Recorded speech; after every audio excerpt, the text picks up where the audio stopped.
ജീവൻ രക്ഷിക്കുന്നവർക്കും രക്ഷയില്ല. കണ്ണൂർ ഇരിട്ടി അഗ്നിരക്ഷാ നിലയം പ്രവർത്തിക്കുന്നത് അപകടാവസ്ഥയിലായ പഴയ കെട്ടിടത്തിൽ. പഴയ താലൂക്ക് ആശുപത്രി മോർച്ചറിയാണ് ഇപ്പോൾ അഗ്നിരക്ഷാ നിലയമായി ഉപയോഗിക്കുന്നത്. ചോർന്നൊലിക്കുന്ന മേൽക്കൂരയും മരം കിളിർത്ത ചുമരുകളുമുള്ള ഈ കെട്ടിടത്തിലാണ് 2010 മുതൽ അഗ്നിരക്ഷാ നിലയത്തിന്റെ പ്രവർത്തനം. അർജുൻ കല്യാട് സ്ഥലത്തേക്ക് എത്തിയിട്ടുണ്ട്. Good evening Arjun Kalyad. ജീവൻ രക്ഷിക്കുന്നവരെ ആര് രക്ഷിക്കും? ഈ അഗ്നിരക്ഷാ നിലയത്തിൽ ഒരു രക്ഷയൊരുക്കാൻ, അപകടാവസ്ഥ മാറ്റാൻ ആരും ഇടപെടുന്നില്ലേ അർജുൻ?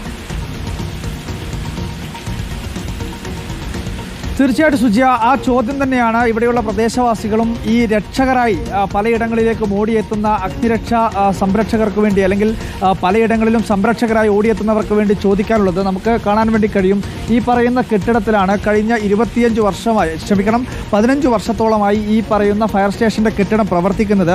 ഇവിടെയുള്ള ഉദ്യോഗസ്ഥർ വിശ്രമിക്കുന്നത് ഇവിടെയാണ്. ഇവരുടെ സാധനങ്ങളൊക്കെ സൂക്ഷിക്കുന്നതും ഇതേ ബിൽഡിങ്ങിലാണ്.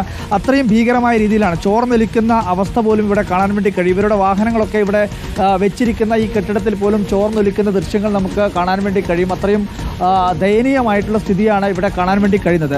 ഈ കെട്ടിടം ഈ പറയുന്ന രീതിയിൽ 60 വർഷത്തിലധികമായി ഈ കെട്ടിടം ഇവിടെ നിൽക്കുന്നു. ആദ്യം ഇത് താലൂക്ക് ആശുപത്രിയുടെ മോർച്ചറിയും അല്ലെങ്കിൽ താലൂക്ക് ആശുപത്രിയുടെ കെട്ടിടവും ഒക്കെയായി പ്രവർത്തിച്ചിരുന്ന ഒരു സ്ഥലമാണ്. നമുക്ക് ഇതിൻ്റെ ഏറ്റവും ദയനീയമായിട്ടുള്ള അവസ്ഥ കാണാൻ വേണ്ടി കഴിയുന്നത് ഇതിൻ്റെ പുറകുവശത്താണ്. കാരണം മുൻവശത്ത് ഇതിന് ശേഷം പെയിൻ്റ് അടിച്ചിട്ടുണ്ട് എന്ന് നമുക്ക് തോന്നുന്നു. അതായത് ഒരു 10-15 വർഷം ഇതിന് ഉദ്ഘാടന സമയത്തൊക്കെ മുൻവശത്ത് പെയിൻ്റ് അടിച്ചിട്ടുണ്ടെങ്കിൽ പുറകുവശത്ത് അത്രയും ഭീകരമായ അവസ്ഥയിലാണ് ഇതുവരെയായും. അതായത് 60 വർഷം മുൻപ് എങ്ങനെയായിരുന്നു ഈ കെട്ടിടമുള്ളത് അതുപോലെ എന്ന് തോന്നിപ്പിക്കുന്ന ഇവിടെയാണ് ഈ അഗ്നിരക്ഷാ പ്രവർത്തകർ, അതായത് അഗ്നിരക്ഷാ നിലയത്തിലെ ജീവനക്കാർ ഇവർ വിശ്രമിക്കുന്നതും ഇവരുടെ സാധനങ്ങളുമൊക്കെ സൂക്ഷിക്കുന്നതും ഇവിടെയാണ്. നമുക്ക് ഇവിടെ ദൃശ്യങ്ങളിൽ തന്നെ കാണാൻ വേണ്ടി കഴിയും. അതായത് ഇവരുടെ വസ്ത്രങ്ങളും അതുപോലെ തന്നെ മറ്റ് സാധനങ്ങളും ഒക്കെ ഇവിടെ സൂക്ഷിച്ചിരിക്കുന്നതായി കാണാൻ വേണ്ടി കഴിയും. ഈ കെട്ടിടത്തിൻ്റെ ഉള്ളിലാണ് ഈ പറയുന്ന ഏത് നിമിഷവും നിലം പതിക്കാവുന്ന ഈ കെട്ടിടത്തിൻ്റെ അകത്താണ് ഈ പറയുന്ന ഇവിടെയുള്ള ഉദ്യോഗസ്ഥർ വിശ്രമിക്കുന്നത്. അവർ വിശ്രമിക്കുന്ന കട്ടിലൊക്കെ നമുക്ക് ഇവിടെ കാണാനും കഴിയും. അവിടെയൊക്കെ ചോർന്നൊലിക്കുന്ന അവസ്ഥയാണുള്ളത്.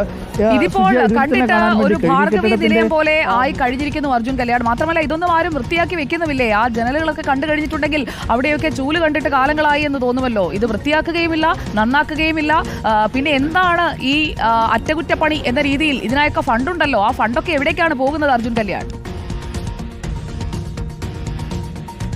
തീർച്ചയായിട്ടും വലിയ സംശയം തന്നെയാണ് ഇവിടെയുള്ള ആൾക്കാർ ചോദിക്കുന്നത്. ഇതിനെ തൊട്ട് അടുത്തായി നമുക്കൊരു കാണാൻ വേണ്ടി കഴിയും സുജ, ഏത് നിമിഷവും നിലം പതിക്കാവുന്ന ഒരു വലിയ വാട്ടർ ടാങ്ക് കാണാൻ വേണ്ടി കഴിയും. അത് എപ്പോൾ വേണമെങ്കിലും ഇടിഞ്ഞ് താഴേക്ക് വീഴാം. ഈ വാട്ടർ ടാങ്ക് നിൽക്കുന്നതിൻ്റെ തൊട്ട് താഴെ കാണുന്ന ഈ കെട്ടിടത്തിലാണ് ഇവിടെയുള്ള ജീവനക്കാർ വിശ്രമിക്കുന്നത്. ഇവിടെയുള്ള ജീവനക്കാർ വലിയ രീതിയിൽ അവരുടെ അത്യധ്വാനം കഴിഞ്ഞ് വന്നു കഴിഞ്ഞാൽ വിശ്രമിക്കുന്ന ഒരു കെട്ടിടമാണിത്.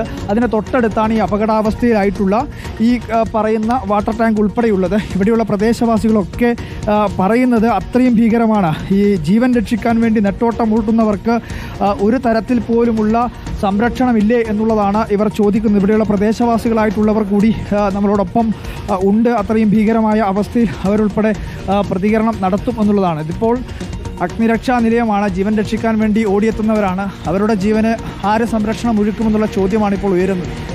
ഇപ്പോൾ നിങ്ങൾക്ക് തന്നെ ഇവിടെ വന്നാൽ ഇതിൻ്റെ അകത്ത് കയറി ചെന്നാൽ തന്നെ കാണാം, ഇവിടെ മതിയായ സ്റ്റാഫുകളോ ഇല്ല. ഉള്ള സ്റ്റാഫുകൾക്ക് തന്നെ ഇവിടെ സമാധാനത്തോടെ ജീവിക്കാനുള്ള ഒരു സാഹചര്യം അവർക്ക് താമസിക്കാനുണ്ടെങ്കിൽ അവർ താമസിക്കുന്ന സ്ഥലത്ത് നമ്മൾ ഉള്ളിൽ കടന്ന് ചെന്നപ്പോൾ മുഴുവനായും ചോർന്നൊലിക്കുന്നു, വെള്ളം കയറും. നമ്മൾ അകത്ത് കടന്നു പോകുന്ന സമയത്ത് ഇഴജന്തു അകത്തേക്ക് കടന്നു വരുന്നു.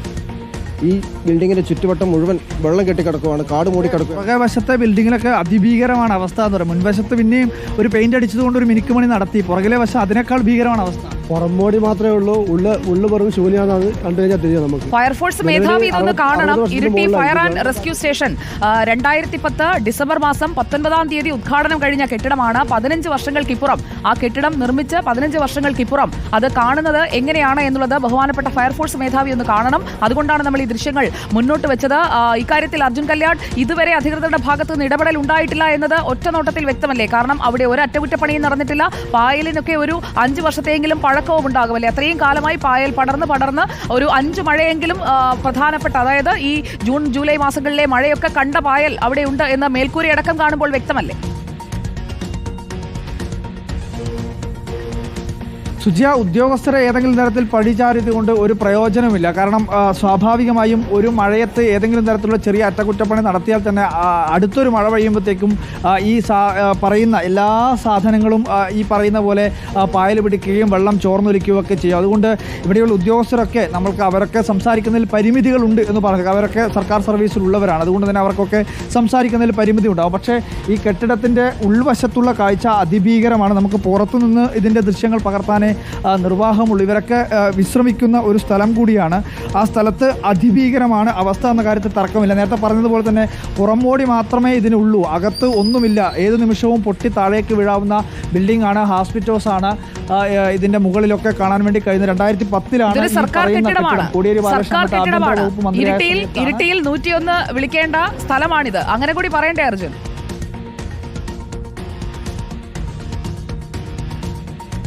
അതിനേക്കാൾ ഒരു ചോദ്യം തിരിച്ചു വരിക്കാൾ ഈ പറയുന്ന ഇവിടെയുള്ള ഉദ്യോഗസ്ഥരും ഇവിടെയുള്ള ജീവനക്കാരുമൊക്കെ ഏത് 101-ലേക്കാണ് വിളിക്കുക എന്നുള്ള ചോദ്യമാണ് ഉയരുന്നത്. കാരണം അവരുടെ ജീവൻ അപകടാവസ്ഥയിലാണ്. അവർ ആരോട് ചോദിക്കുമെന്നുള്ള ധർമ്മസങ്കടത്തിൽ കൈമലർത്തി ചോദിക്കുകയാണ്. 2010-ൽ കോടിയേരി ബാലകൃഷ്ണൻ ഉദ്ഘാടനം ചെയ്തിട്ടുള്ള ഫയർ ആൻഡ് റെസ്ക്യൂവിൻ്റെ ഓഫീസാണിത്. അതിനു മുമ്പ് ഇത് താലൂക്ക് ആശുപത്രിയായി പ്രവർത്തിച്ചതാണ്. പക്ഷേ ഒരു പ്രയോജനം അല്ലെങ്കിൽ ഈ പറയുന്ന പോലെ അതിനുശേഷം ഇവർക്ക് മനസമാധാനത്തോടു കൂടി ഇതിനകത്ത് ഇരുന്ന് പണിയെടുക്കാൻ വേണ്ടി കഴിഞ്ഞിട്ടില്ല എന്നുള്ളതാണ് മനസ്സിലാക്കാൻ വേണ്ടി കഴിയുന്നത്. വെള്ളമൊക്കെ ഒഴുകി, അതായത് റോഡിന് താഴെയുള്ളൊരു ഭാഗമാണ്. ഇവിടെ നിന്നും വെള്ളമൊക്കെ ഒഴുകി താഴേക്ക് ഇവരുടെ ഓഫീസിലേക്ക് കുത്തിയൊലിച്ചെത്തുന്ന അനുഭവങ്ങൾ പോലുമുണ്ട്. ഫയർ ആൻഡ് റെസ്ക്യൂവിൻ്റെ വാഹനങ്ങൾ പോലും പലയിടത്തും കൃത്യമായ രീതിയിൽ അത് സൂക്ഷിക്കാൻ വേണ്ടി കഴിയാത്ത ഒരു സാഹചര്യം. ആ വണ്ടി സൂക്ഷിക്കുന്ന സ്ഥലത്ത് പോലും വെള്ളം താഴേക്ക് പതിക്കുന്ന അവസ്ഥ. അങ്ങനെ അതീവ ദുരിതത്തിലാണ് ഇരിട്ടി ഫയർ ആൻഡ് റെസ്ക്യൂവിലെ ഓഫീസ് ഉള്ളത്. 101 നമ്പർ ഇവർക്ക് അല്ലെങ്കിൽ ജനങ്ങൾ അപകടത്തിലാവുമ്പോൾ 101 എന്നുള്ള നമ്പറുണ്ട്. പക്ഷേ ഇവിടെയുള്ള ജീവനക്കാർ അപകടത്തിലാണ്. അവർ ഏത് നമ്പറിലേക്ക് വിളിക്കും? ഇപ്പോൾ ഇരിട്ടിയിലാണല്ലോ ഈ കെട്ടിടം ഇപ്പോൾ ഇരിക്കുന്നത്. പഴയ താലൂക്ക് ആശുപത്രി മോർച്ചറി അഗ്നിരക്ഷാ നിലയമാകുന്നു. എന്തായാലും അടിപൊളിയായിട്ടുണ്ട് അർജുൻ. അടിമുടി പൊളിഞ്ഞു കിടക്കുകയാണെന്നുള്ളത് ദൃശ്യങ്ങളിൽ വ്യക്തവുമാണ്. ഒരു ഫയർ സ്റ്റേഷൻ കൂടി, കാരണം ഈ ഫയർ സ്റ്റേഷനിൽ നിന്ന് 40 കിലോമീറ്റർ ഒക്കെ സഞ്ചരിച്ചാണല്ലോ അപ്പുറത്ത് ഈ കെട്ടിടം ഇരിക്കുന്നതിന്റെ മറുഭാഗത്തേക്ക് ശ്രീകണ്ഠാപുരത്തേക്കൊക്കെ വരണമെന്നുണ്ടെങ്കിൽ അത്രയും കിലോമീറ്ററുകൾ സഞ്ചരിച്ചല്ലേ ഒരു അപകടമുണ്ടായാൽ എത്താൻ കഴിയുകയുള്ളൂ. അപ്പോൾ ജില്ലയിൽ കൂടുതൽ ഫയർ സ്റ്റേഷനുകൾ വേണം അപകട മേഖലകളിലേക്ക് ഓടിയെത്താൻ. പ്രത്യേകിച്ച് മലയോരം അടങ്ങുന്ന മേഖലയാണല്ലോ. ആ രീതിയിലുള്ള ആവശ്യങ്ങൾക്ക് നേരെയും അധികൃതർ മുഖം തിരിച്ചു നിൽക്കുകയാണോ? തീർച്ചയായിട്ടും സുജ, ഇരിട്ടി ഫയർ സ്റ്റേഷൻ്റെ ഒരു പ്രത്യേകത തന്നെ അതാണ്. കാരണം വിപുലമായ ഏരിയയാണ്. അതായത് ഇരിട്ടിയും അതുപോലെ തന്നെ ആറളവും അങ്ങനെ പേരാവൂരൊക്കെ ഫയർ സ്റ്റേഷനുണ്ട്. അതുപോലെ തന്നെ ഈ വിളമന തുടങ്ങിയിട്ടുള്ള മേഖല, അതുപോലെ തന്നെ ചന്ദനക്കാമ്പാറ, കുടിയാമല, ആലക്കോടൊക്കെ തളിപ്പറമ്പിൽ നിന്ന് എത്തുമെങ്കിൽ കൂടിയും വലിയ രീതിയിലുള്ള ഏതെങ്കിലും തരത്തിലുള്ള അത്യാവശ്യം സംഭവിച്ചു കഴിഞ്ഞാൽ ഓടിയെത്തേണ്ടുന്നത് ഇവരാണ്. ശ്രീകണ്ഠാപുരത്തും കല്യാടും എൻ്റെ നാടൊക്കെ പെടുന്ന സ്ഥലവും എല്ലാം ഈ ഇരിട്ടിയിലുള്ള ഫയർ സ്റ്റേഷനിൽ ഉദ്യോഗസ്ഥർ ഓടിയെത്തേണ്ടതാണ്. വലിയ ഏരിയ ഉള്ളൊരു സ്ഥലമാണ്.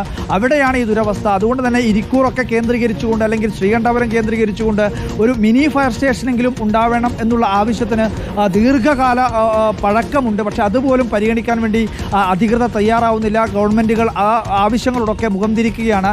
എന്തായാലും ഈ ഫയർ സ്റ്റേഷൻ്റെ മറ്റൊരു അല്ലെങ്കിൽ ഈ ഫയർ സ്റ്റേഷൻ ഇങ്ങനെ കിടക്കാനുള്ള അതിൻ്റെ ഒരു അനാസ്ഥയുടെ മറുവശം എന്ന് പറയാൻ, ഇതിന് ഈ പുതിയൊരു ഫയർ സ്റ്റേഷന് വേണ്ടി സ്ഥലം ഏറ്റെടുത്തിട്ടുണ്ട്, സ്ഥലം കണ്ടെത്തിയിട്ടുണ്ട്. 30 ലക്ഷം രൂപ ഇതിനു വേണ്ടി നീക്കിവെച്ചു എന്നുള്ള പ്രഖ്യാപനമൊക്കെ നടത്തിയിട്ടുണ്ട്. പക്ഷേ ഇപ്പോഴും അത് യാഥാർത്ഥ്യമായിട്ടില്ല അല്ലാതെ ഇങ്ങനെ ചോർന്നൊലിച്ച് പായൽ പിടിച്ച് പായലേ വിട പൂപ്പലേ വിട എന്ന് പരസ്യത്തിൽ മാത്രമേ ഉള്ളൂ. നമ്മുടെ സർക്കാരിന്റെ പ്രധാനപ്പെട്ട ഒരു ഫയർ സ്റ്റേഷന്റെ കിടപ്പ് കണ്ടില്ലേ? ഇതാണ് അടിപൊളിയായിട്ടുണ്ട് എന്നതാണ് പറയാനുള്ളത്. ഇക്കാര്യത്തിൽ ഇടപെടൽ ഉണ്ടാകുമെന്ന് നമ്മൾ പ്രതീക്ഷിക്കുന്നു. കാരണം പല കാര്യങ്ങളിലും സർക്കാർ ഇടപെടുന്നുണ്ട്, സംവിധാനങ്ങൾ ഉണർന്ന് പ്രവർത്തിക്കുന്നുണ്ട്. അതിനുവേണ്ടി തന്നെയാണ് ഇങ്ങനെയുള്ള അപാകതകൾ നമ്മൾ ചൂണ്ടിക്കാട്ടിക്കൊണ്ടേയിരിക്കുന്നത്.